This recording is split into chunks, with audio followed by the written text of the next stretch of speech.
मराठा आरक्षण आंदोलन में शामिल रहे आंदोलनकारियों पर दर्ज सभी मुकदमे वापस ले लिए गए। सोलापुर शहर में दर्ज 7 में से 7 मामले रद्द किए गए, जबकि ग्रामीण क्षेत्र में दर्ज 60 में से 49 मामले वापस ले लिए गए हैं। शेष 11 मामलों को वापस लेने की प्रक्रिया भी जारी है।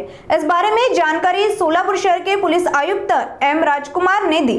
राज्य सरकार के इस फैसले का मराठा समाज की ओर से स्वागत किया गया है। आंदोलनकारी सोमनाथ राउत ने कहा कि यह निर्णय देरी से सही लेकिन न्याय दिलाने वाला है और इससे मराठा समाज का सरकार पर विश्वास और मजबूत हुआ है।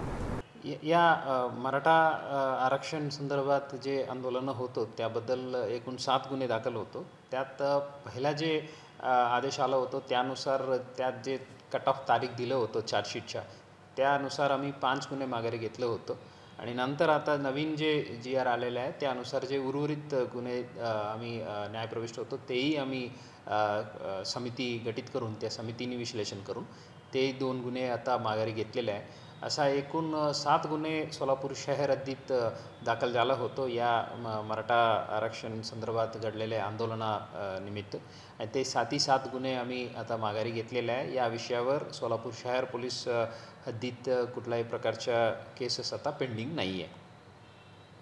सर्वप्रथम राष्ट्रमाता राजमाता जिजाऊ छत्रपती शिवाजी महाराज आतापर्यंत मराठा आंदोलकावर जी सोलापूर जिल्ह्यामध्ये गुन्हे दाखल झाले होते ती गुन्हे मागे घेण्याची प्रक्रिया जी चालू झाली त्याबद्दल ग्रामीण पोलीस व महाराष्ट्र शासनाचा आम्ही मराठा समाजाच्या वतीनं मनापासून आभार मानतो की आतापर्यंत सोलापूर शहरामध्ये 7 गुन्हे दाखल झाले होते ते 7चे 7 पाठीमागे घेतले आणि सोलापूर ग्रामीणमध्ये 60 पैकी 49 गुन्हे पाठीमागे घेतले। त्याबद्दल आम्ही मराठा समाजाच्या वतीनं सरकारचा आणि पोलीस प्रशासनाचा मनापासून आभार मानतो। जय जिजाऊ जय शिवराय।